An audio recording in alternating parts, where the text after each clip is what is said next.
Selamat pagi, selamat siang, selamat malam untuk para subscribers channel YouTube Uni Ortodoksi. Kita akhirnya bertemu lagi di podcast kedua dari Uni Ortodoksi.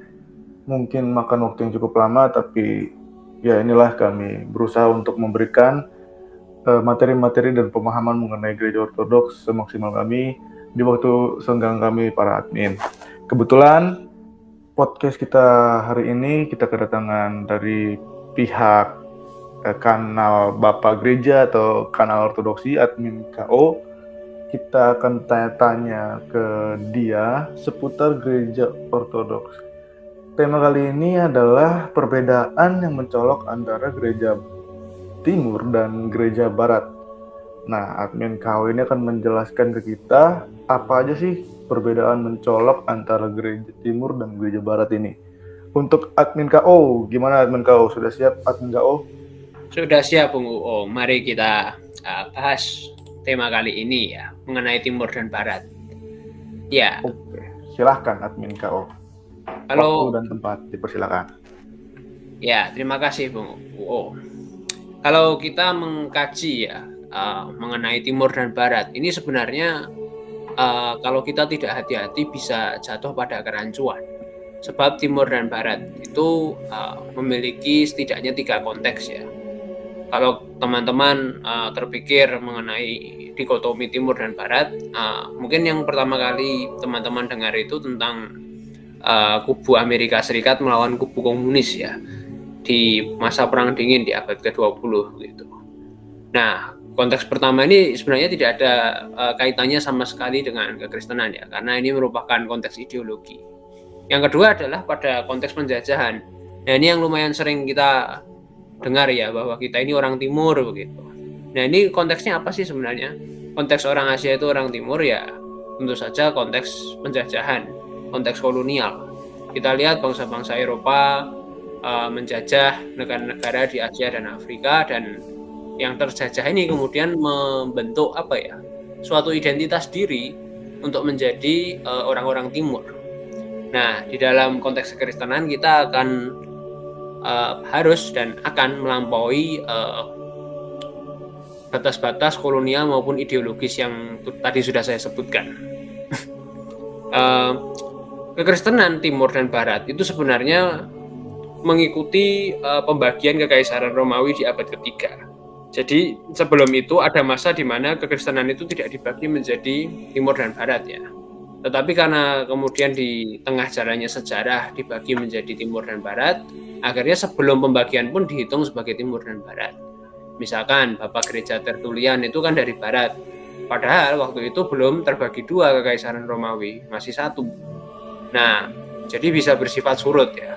Bahkan sebelum pembagian itu terjadi sudah ibarat kata dibagi para bapak gereja misalkan. Nah, jadi pada penghujung abad ketiga, Kaisar Diocletianus itu membagi kekaisarannya menjadi 4 bagian. Kemudian nanti 4 ini kemudian dipendel lagi menjadi 2. Nah, dan pembagian ini tidak bersifat kaku ya. Ini tergantung pada kebijakan kaisar yang menjabat. Ada di masa di mana wilayah timur dan barat itu dipersatukan kembali, dan ada pula masa di mana wilayah-wilayah di barat itu diundukkan ke timur. Nah, pusat pemerintahan kekaisaran di barat dan timur pun itu juga mengalami perpindahan gitu. Tidak selamanya kekaisaran barat itu ada di Roma. Ada masanya di mana ibu kota kekaisaran barat itu ada di Milan, lalu kemudian di Ravenna. Sedangkan kekaisaran timur itu pernah beribu kota di Nikomedia sebelum akhirnya pindah ke Konstantinopel.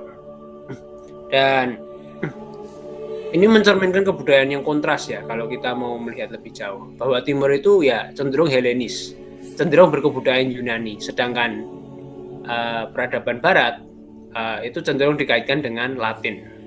Tapi ini juga tidak kaku ya, karena kenapa? Ada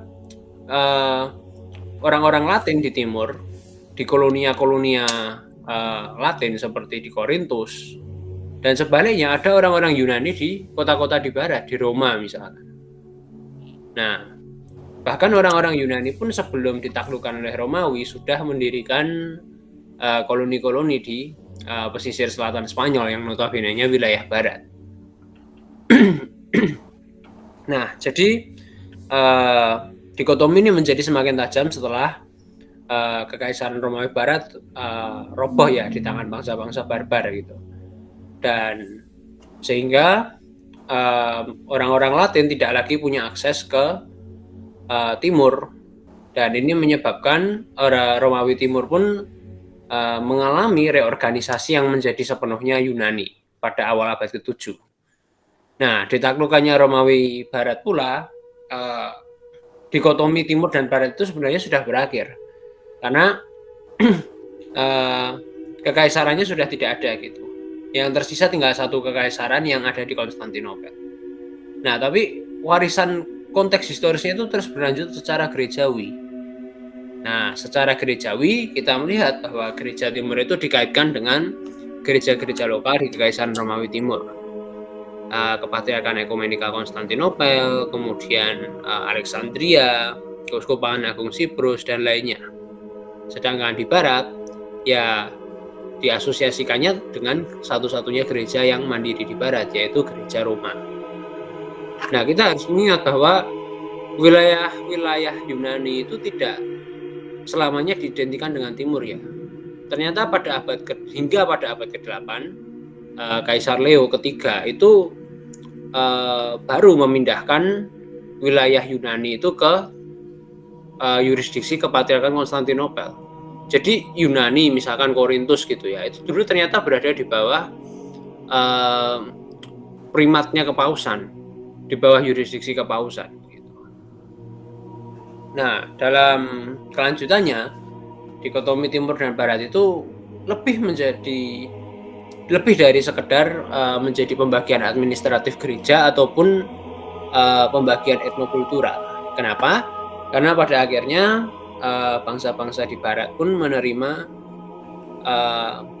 Injil dari gereja Roma, seperti orang Inggris, orang Magyar, orang Polandia, Prancis, Spanyol, dan lain sebagainya. Nah, orang-orang di timur pun juga menerima, orang-orang Georgia, orang-orang Bulgaria, Serbia, Ukraina, Rusia. Mereka menerima Injil juga dari gereja-gereja timur. Nah, jadi perlu dicatat bahwa gereja-gereja lokal di timur dan di barat itu merupakan satu persekutuan yang sama sampai pada rentetan skisma akbar. Nah, skisma akbar ini terjadi kapan? Terjadinya secara rentetan dari tahun 1054 sampai 1484. Tidak kemudian sampai dalam sekejap ya, tidak hanya 1 tahun atau 1 malam begitu, tetapi ini 430 tahun sampai kemudian baru perpisahan final begitu. Nah, dasarnya apa kita bisa mengatakan bahwa gereja Roma maupun gereja-gereja di timur tadi itu merupakan bagian dari satu komuni? Jawabannya adalah karena baik timur maupun barat menerima konsili Kalsedonia. Nah, bagaimana dengan mereka yang tidak menerima konsili Kalsedonia? Mereka pihak-pihak monofisit dan Nestorian. Ya, mereka bukan bagian dari gereja timur. Mereka di luar gereja malah. Baru kemudian setelah skisma kita mengenal gereja barat itu nanti akan menyandang namanya adalah gereja Katolik atau gereja Katolik Roma, sedangkan gereja timur dikenal sebagai gereja Ortodoks. Dan kita perlu menulis sejarah bahwa selama 500 tahun terakhir muncul gerakan reformasi, gerakan yang masing-masing memiliki doktrin, spiritualitas, dan prakteknya sendiri. Dan ribuan denominasi ini tetap kita kategorikan sebagai kekristenan barat. Kenapa? Ya, mempertimbangkan 2 hal. Pertama, mempertimbangkan akar historisnya, dan yang kedua mempertimbangkan akar teologisnya. Nah, 100 tahun terakhir itu ada gerakan ekumenikal, gerakan untuk berusaha mempersatukan kembali tradisi kekristenan dalam suatu wadah dialog. Nah, gereja ini kemudian berkumpul membentuk suatu dewan, namanya Dewan Gereja Sedunia, dan membuka dialog juga dengan golongan dari yang menolak Konsili Kalsedon seperti Assyria dan Koptik dan lain sebagainya. Dan kita bisa tahu sejak titik ini bahwa klasifikasi yang dipakai itu meluas gitu. Kekristenan Timur itu menjadi meluas sehingga mencakup orang-orang Koptik dan orang-orang yang Assyria. Karena adalah suatu fakta objektif bahwa ya orang-orang ini lepas dari gereja-gereja di timur gitu. Sebagaimana Protestan lepas dari gereja Roma. Nah, kita bisa dengan demikian merangkum dikotomi barat ini menjadi 3 arti ya. Yang pertama adalah dalam artian asli, yaitu ya gereja-gereja lokal yang dalam persekutuan dengan satu sama lain sampai tahun 1054, sejak Konsili Kalsedon sampai 1054. Dan itu adalah gereja Roma dengan gereja-gereja lokal di timur. Dan yang kedua adalah dalam pengertian yang lebih luas bahwa gereja kekristenan barat itu merujuk pada Katolik dan Protestan yang kemudian dikontraskan dengan gereja Ortodoks di timur. Dan bisa lagi kita memperluas definisi ini menjadi mencakup golongan monofisit dan Nestorian di timur. Kira-kira begitu, Bung Uo. Oke, Bung K.O. Kalau begitu penjelasannya, terima kasih banyak.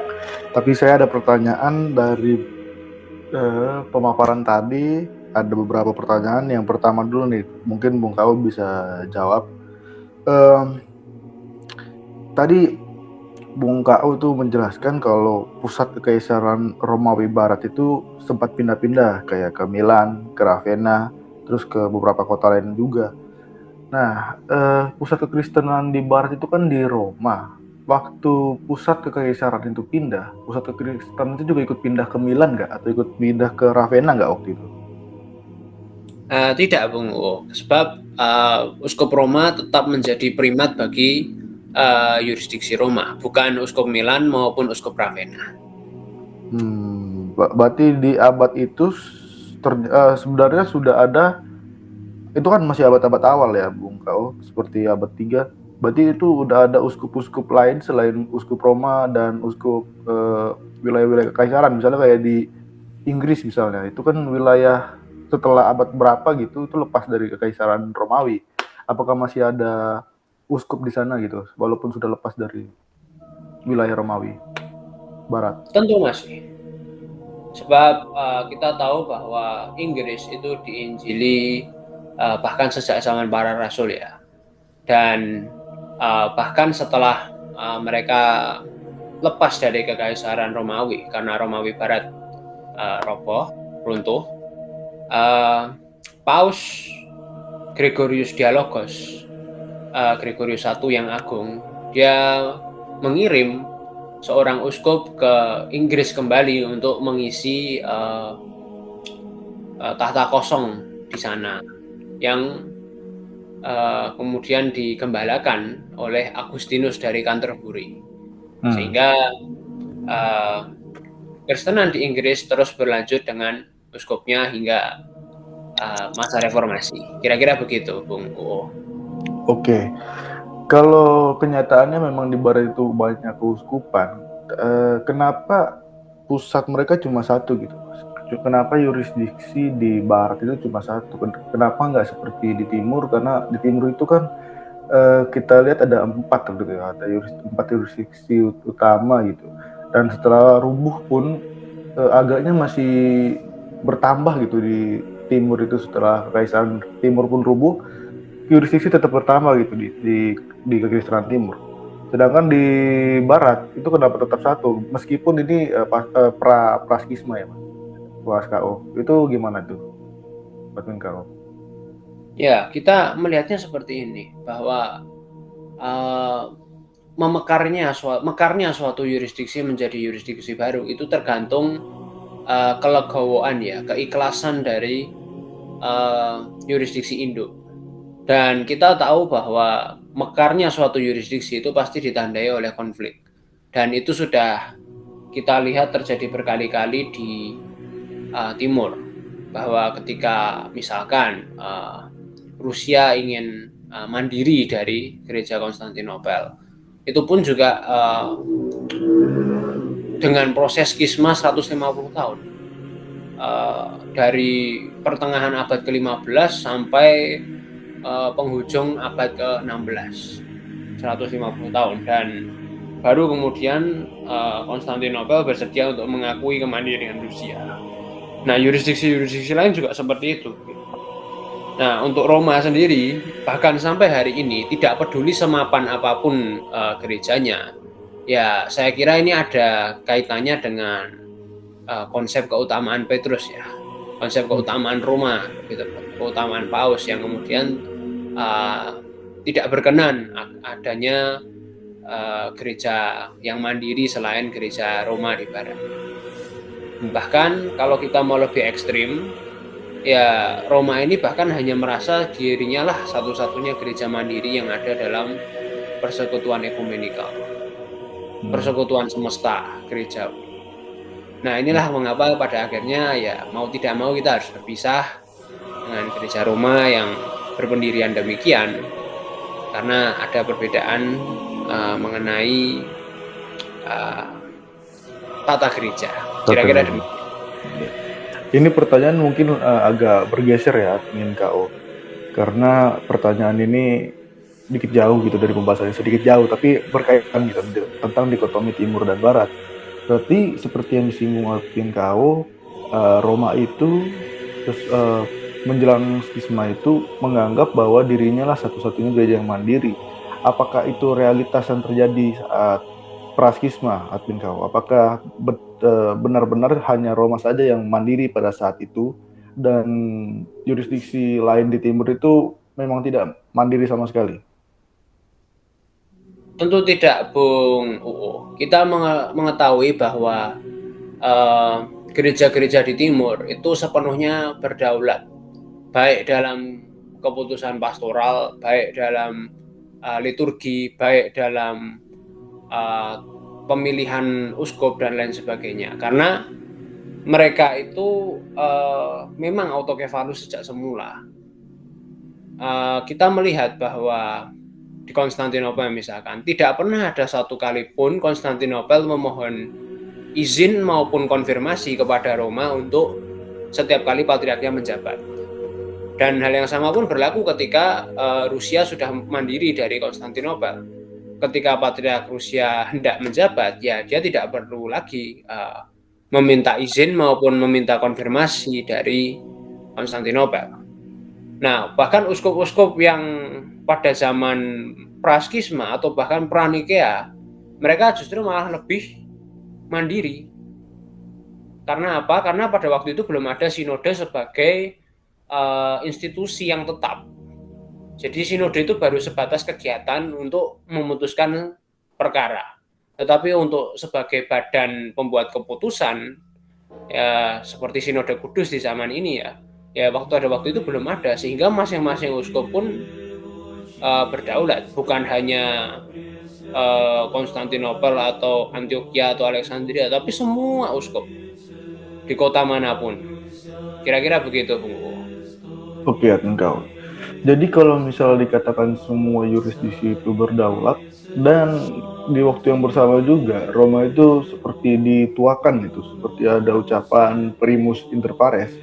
Jadi di mana letak keprimusan Roma pada saat itu, Bung Hao, sebelum skisma ini ya? Iya, pada kalau tidak salah konstitusi rasuli atau konstitusi rasuli, khususnya kanon ke-8 ya, yang menegaskan bahwa uskup itu ketika sudah bersinode wajib memiliki seorang primat. Primat itu yang bagaimana sih? Ya, primat itu adalah koordinator dari mereka sebagai badan kolektif. Jadi ibarat kata ada ketua kelas di antara para uskup, begitu. Itulah primat. Dan primat ini tidak bisa bertindak sewenang-wenang. Sebab kalau sinode memutuskan A, ya primat ini juga harus mengikuti keputusan sinodal gitu. Dan sebaliknya, ketika anggota sinode kemudian bersengketa, ya dia harus mendengarkan apa yang primatnya putuskan, uskup utamanya ini putuskan. Sehingga kita melihat bahwa konsep keutamaan itu akan selalu ada.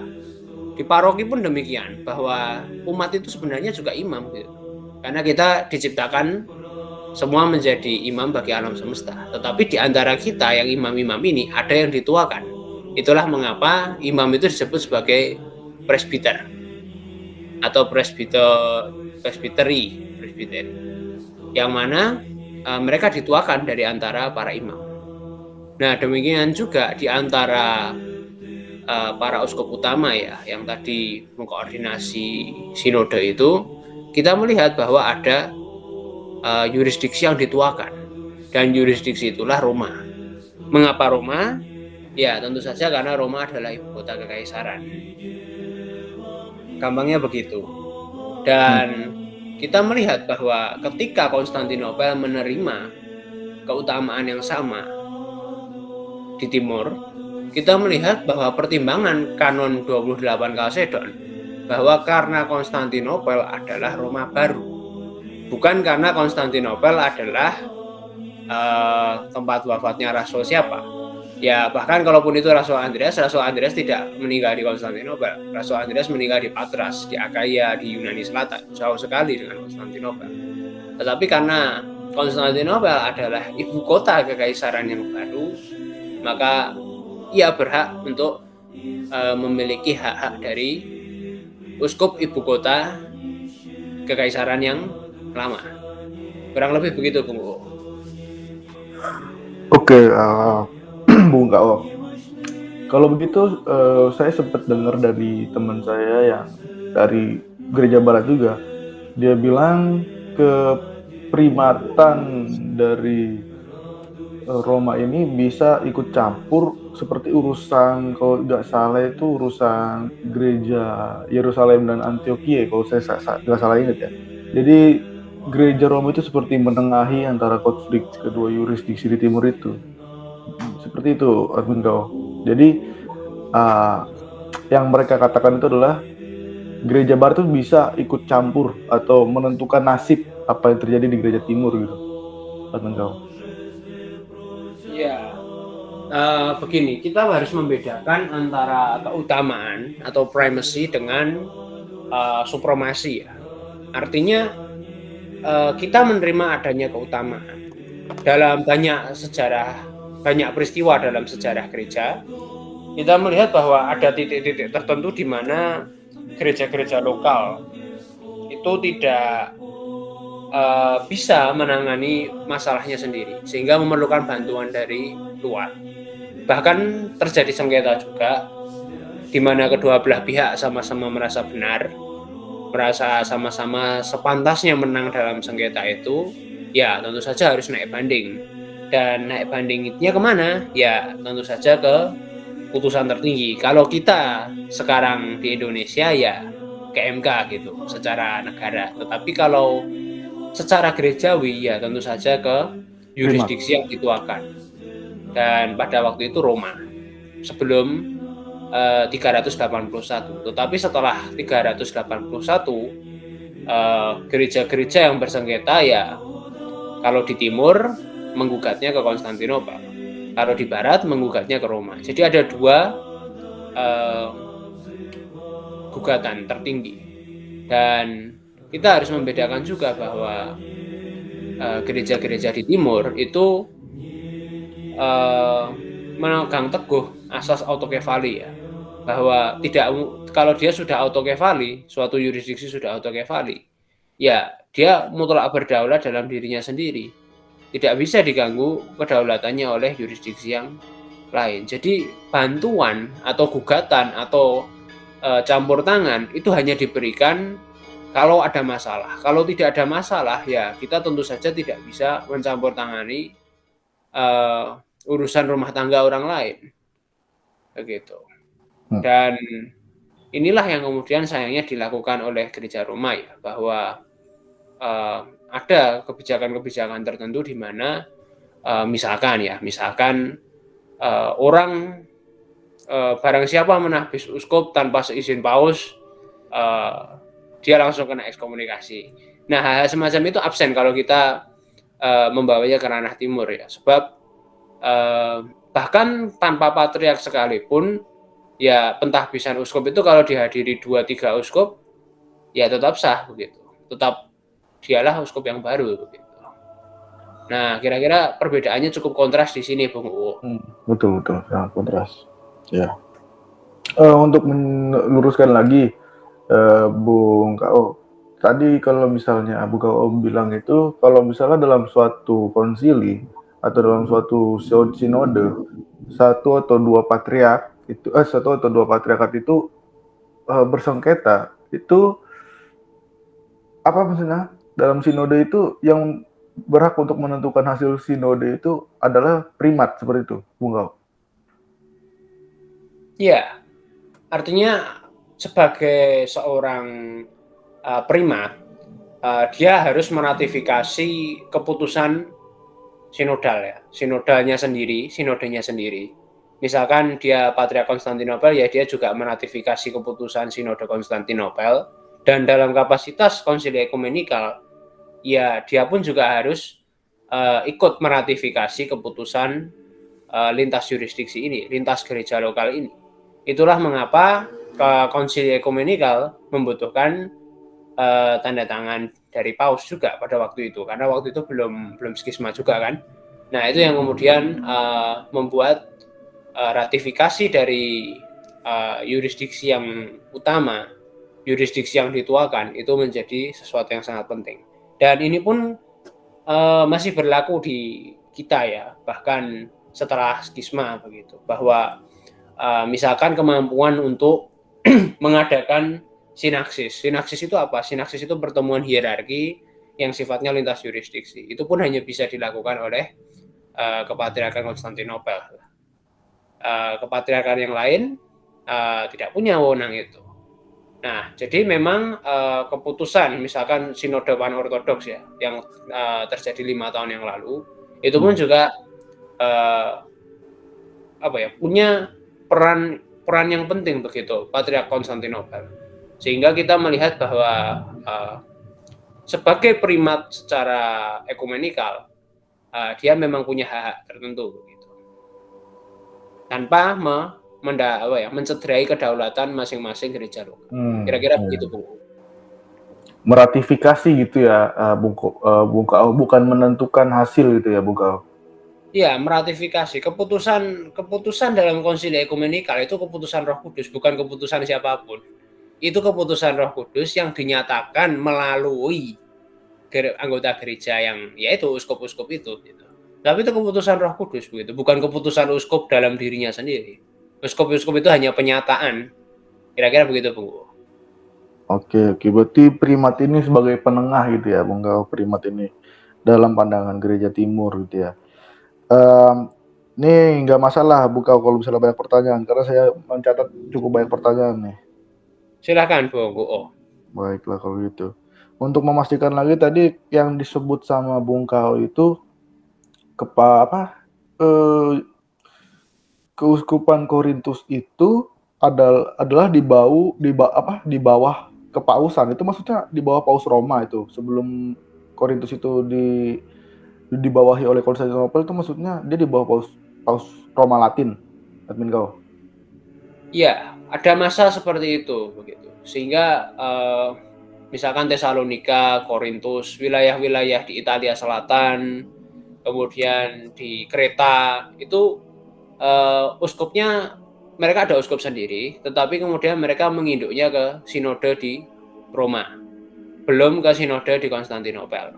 Sinode Konstantinopel itu baru Asia Kecil dan Trakia ya, wilayah dekat-dekat Bulgaria begitu.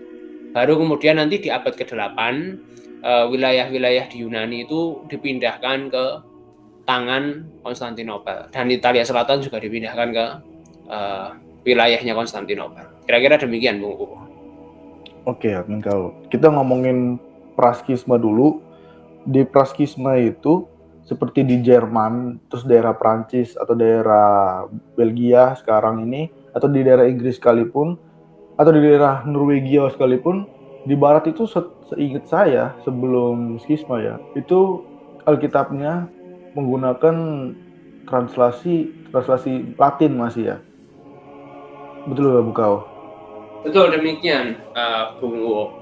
Sebelum akhirnya yang saya ingat seorang raja dari Inggris gitu ya, jadi apa Raja James kalau misalnya yang membuat translasi Inggris untuk rakyat ya, atau saya salah di situ? Kurang lebih begitu.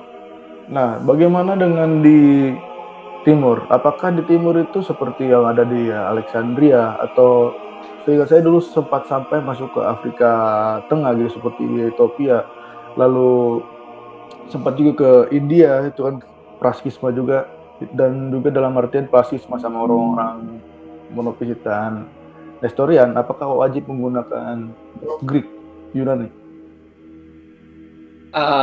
Tentu saja tidak ya, karena kita mengerti bahwa Alkitab kita yang Perjanjian Lama, yaitu Septuaginta, itu merupakan terjemahan Yunani dari bahasa Ibrani.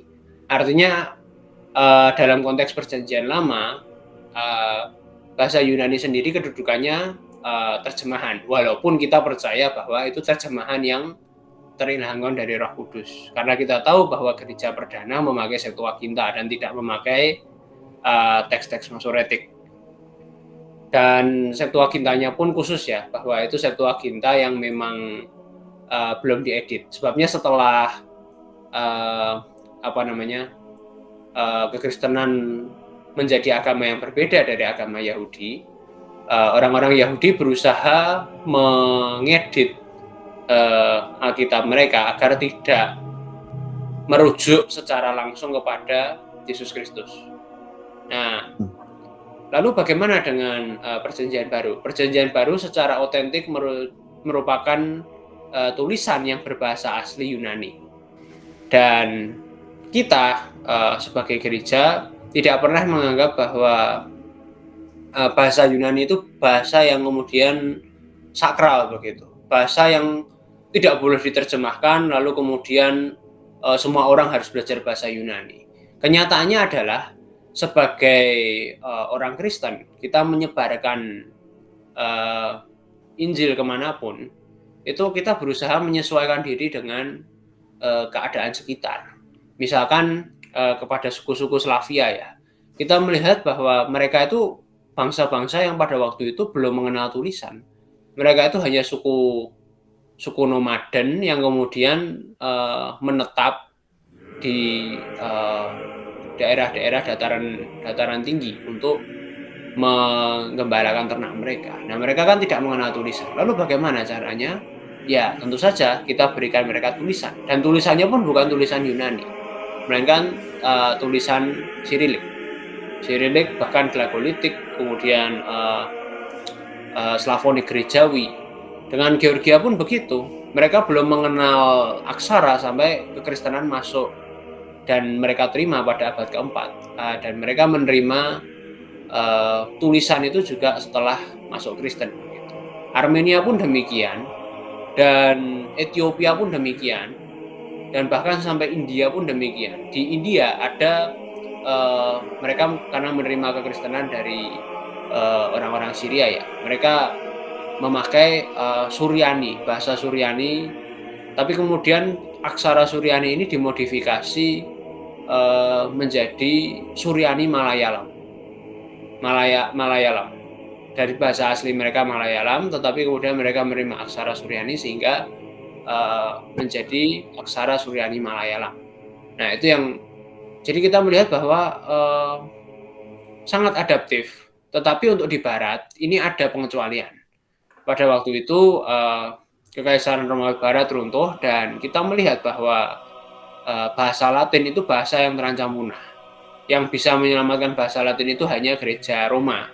Dan cara gereja Roma untuk melestarikan bahasa Latin ya adalah dengan tidak mengizinkan penerjemahan yang terotorisasi ya, atas Alkitab, atas buku-buku doa, atas nyanyian-nyanyian, sehingga dalam kebanyakan jalannya sejarah, gereja-gereja di Eropa Barat itu baru menerjemahkan Alkitab mereka ke bahasa asli mereka itu ya relatif baru lah. Kira-kira begitu, Bung U.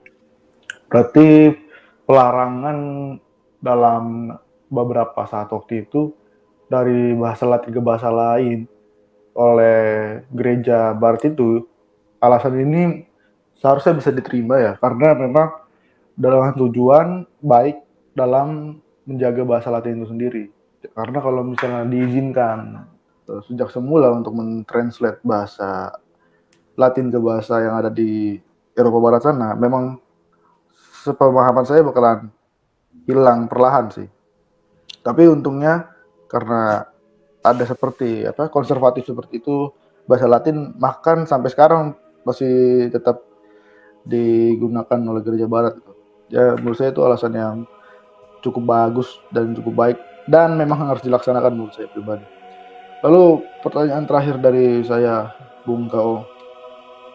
Kalau sebenarnya ini udah kita bahas di postingan kita seperti apakah ada gerakan protestanisme di timur. Jadi tapi banyak teman-teman UO itu tetap salah kaprah gitu dalam mengartikan tulisan dari UO mengenai postingan tersebut. Jadi ini saya tanyakan lagi aja. Jadi ada nggak sih protestanisme di timur? Ini bukan maksudnya Protestan Barat yang menyelusup ke timur, bukan itu maksudnya. Tapi benar-benar reformasi yang mandiri yang terjadi di timur seperti yang terjadi di barat itu. Seperti ada tokoh-tokoh yang mencoba untuk mereformasi baik liturgi atau maupun dogma di gereja timur, di dalam tubuh gereja timur itu sendiri. Bung Kao. Tidak ada, Bung U. Kita sudah berulang kali menegaskan bahwa reformasi itu sesuatu yang hanya terjadi di gereja Roma. Tidak ada satupun gereja lokal ortodoks di timur. Bahkan gereja-gereja atau komunitas gerejawi yang ada di Nestorian maupun Monofisit yang berhasil menciptakan gagasannya sendiri untuk mereformasi gereja. Kita tahu bahwa gereja-gereja di timur itu tidak membutuhkan alasan yang cukup dan kuat untuk melakukan reformasi gereja. Kita sudah memiliki semua pada dasarnya ya tuntutan-tuntutan reformasi.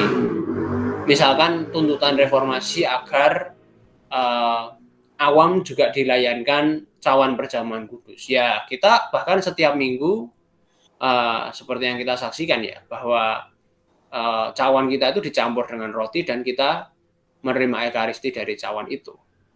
Begitu juga dengan misalkan baptis selam, tuntutan untuk baptis selam. Kita juga sampai hari ini membaptis dengan cara prosedur standarnya selam. Demikian pula kemandirian gereja yang bebas dari campur tangan kepausan. Ya, kita sudah punya autokefali. Kemudian tuntutan lain, misalkan seperti bahasa lokal untuk Alkitab. Ya, kita juga sudah menerjemahkan itu ke bahasa masing-masing bangsa dan kita pun memberikan mereka aksara. Bahkan dalam kasus tertentu ya, misalkan di kota-kota Alexandria, di Antioquia yang kemudian diduduki orang-orang Arab, ya kita pun ikhlas-ikhlas saja untuk menerjemahkan Alkitab ke dalam bahasa Arab. Tidak ada keberatan di dalam diri kita begitu. Sehingga tuntutan-tuntutan reformasi yang terutama purgatorium ya, terutama api penyucian dosa yang tidak ada sama sekali di dalam ajaran Kristen Ortodoks, ya tidak, dengan demikian tidak bisa menjadi alasan untuk melakukan reformasi. Apanya yang mau direformasi? Karena secara garis besar sudah terpenuhi tuntutan-tuntutan para reformator ini di dalam tubuh gereja Ortodoks. Dan selebihnya ya misalkan seruan-seruan reformasi untuk ya ikonoklasme misalkan, untuk menghancurkan ikon-ikon di dalam gereja dan di dalam rumah-rumah, ya itu sebenarnya apa ya sebutnya, aftershock saja gitu. Karena kita melihat bahwa nyatanya ada protestan yang masih pakai patung. Berarti kan sebenarnya patung ini bukan permasalahan utama. Ini hanya efek sampingnya saja. Tetapi tuntutan-tuntutan yang pokok di awal tentang kemandirian gereja, tentang bagaimana jangan memperjualbelikan keselamatan, tentang bagaimana bahasa lokal untuk bisa dipahami awam, itu semua sudah terpenuhi. Kira-kira begitu, Bung Uu. Oke, Bung K.O. Namun di postingan kami itu ada pertanyaan dari seseorang gitu yang mengatakan, ada kok reformasi di Gereja Timur. Apa tuh contohnya? Saya tanya kan. Dia jelaskan panjang lebar, dia katakan reformasi liturgi gitu admin KO. Menurut admin KO gimana itu? Ya, seperti yang kita ketahui ya, bahwa liturgi itu kan bagian dari tradisi gereja yang hidup. Sehingga berulang kali memang mengalami reformasi liturgi. Entah itu menjadi lebih ringkas, entah itu menjadi lebih padat, entah itu menjadi lebih banyak. Dan itu sangat rumit ya, karena kita melihat bahwa rubrik di masing-masing gereja lokal itu berbeda. Tetapi kita tahu bahwa pada hakikatnya liturgi itu satu, karena berbagian dalam ekaristi yang sama. Dan kita sudah berulang kali melakukan reformasi liturgi ya. Kita tahu bahwa Santo Yohanes Chrysostomos mereformasi liturgi dari Basilius Agung, kemudian liturgi Basilius Agung sendiri adalah formulasi dari liturgi Antioquia. Nanti setelah Yohanes Chrysostomos, nanti ada pengaruh-pengaruh lain lagi. Misalkan dari Diataksis Philotheos Kokinos ya, bahwa ternyata ibadah proskomedia itu baru kemudian menjadi mapan sebagai bagian dari liturgi itu baru di abad ke-14. Baru kemudian kita tambahkan pada liturgi juga rubrik-rubrik lainnya nanti di abad ke-19. Dan di masing-masing yurisdiksi beda lagi. Misalkan di Alexandria masih mempertahankan liturgi Santo Markus.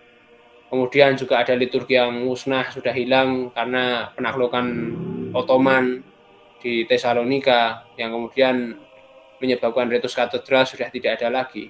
Hal-hal semacam itu wajar dalam kehidupan gereja. Bertambah, berkurang, berganti, tetapi hakikatnya tetap satu. Dan pergantian liturgi ini tidak mempengaruhi apa-apa selagi kita mempertahankan 3 unsur. Pertama adalah sifat komunal dari liturgi.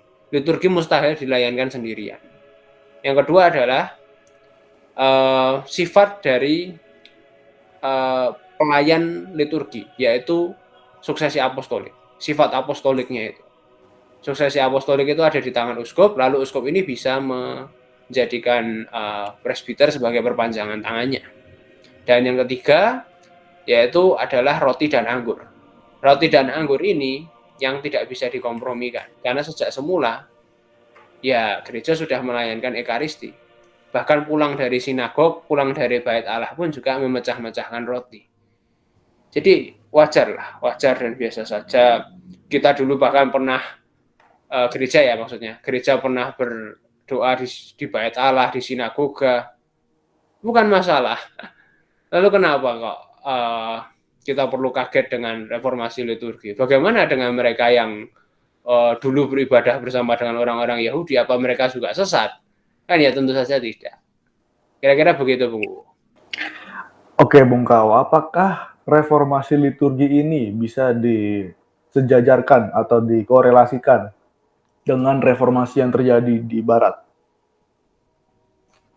Tidak bisa, Bung Uu. Reformasi di Barat itu sudah mengubah hakikat dari liturgi ya. Makanya kita melihat bahwa beberapa kawan-kawan kita dari gereja-gereja di Barat itu tidak bahkan tidak masalah jika tidak melayangkan perjamuan kudus di dalam ibadah. Nah, tapi mereka masih menganggap bahwa itu ibadah, ya berarti kan hakikat ibadahnya sudah berbeda.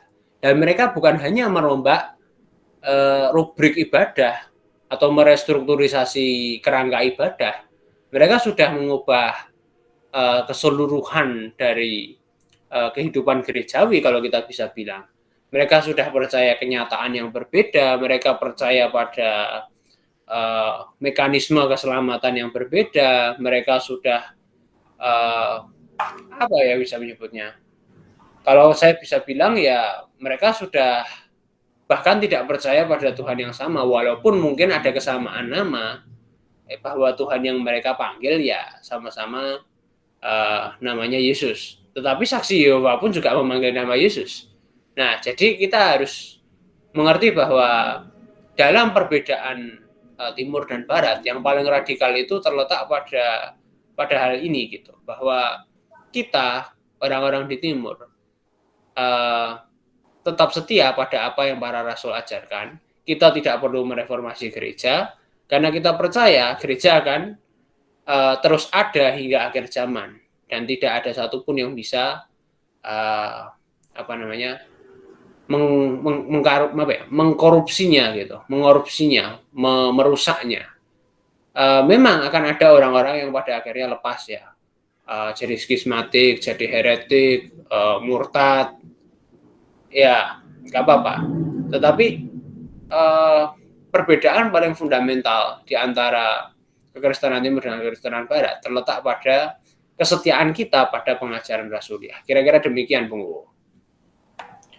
Baik, Bung K.O. Itu akhir dari list pertanyaan saya, dan sepertinya materi yang dibawakan oleh Bung K.O. itu tadi juga sudah selesai ya, Bung K.O.? Sudah selesai, Bung Uwo. Wah, mantap sekali, luar biasa. Oke, berarti terima kasih untuk Bung K.O. untuk penjelasannya dan untuk jawaban-jawaban atas pertanyaan saya. Jadi teman-teman Uni Ortodoksi, begitulah penjelasan admin kanal Ortodoksi dalam podcast bersama Uni Ortodoksi kali ini mengenai dikotomi Timur dan Barat. Jika ada pertanyaan lagi bisa ditanyakan di kolom komentar. Saya dan tim admin lainnya sangat bersedia untuk menjawab. Dan mungkin nanti admin kau bisa mampir juga ke kanal YouTube kami untuk membantu jawab juga di kolom komentar. Kurang lebihnya kami mohon maaf. Semoga podcast ini bisa berguna untuk perkembangan spiritual dan perkembangan intelektual keagamaan kita masing-masing. Untuk admin KO, terima kasih banyak saya ucapkan sekali lagi. Terima kasih banyak Bung Uwo atas waktu dan kesempatannya.